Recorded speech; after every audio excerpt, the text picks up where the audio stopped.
If the Google Play Store has disappeared from your Samsung phone, don't worry. In this guide, I'll show you simple steps to restore it without losing any of your apps or personal data. Step 1. Make sure the Google Play Store is enabled. The Play Store may not actually be deleted. In many cases, it has simply been disabled. To check this, open the Settings app on your Samsung phone and tap Apps. On the app screen, tap the Filter Sort icon near the top right corner. Turn on Show System Apps, then tap OK or Apply if prompted.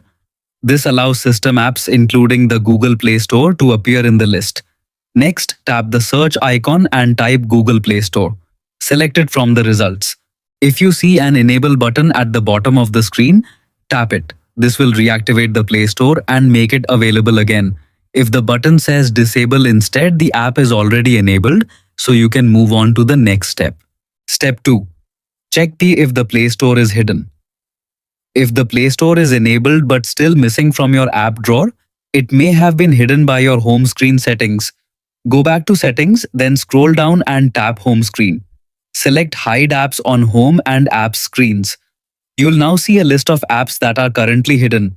Look carefully for Google Play Store. If it's listed, tap the minus icon next to it to remove it from the hidden apps list. After that, tap Done to save the changes. Return to your home screen or open the apps screen and check whether the Google Play Store has reappeared. If it still isn't visible, try restarting your phone. A quick reboot can refresh the system and help the app icon appear correctly after making these changes. That's it. Your Google Play Store should now be back on your Samsung phone and ready to use. Thanks for watching and don't forget to like, subscribe and check out more helpful Samsung tutorials.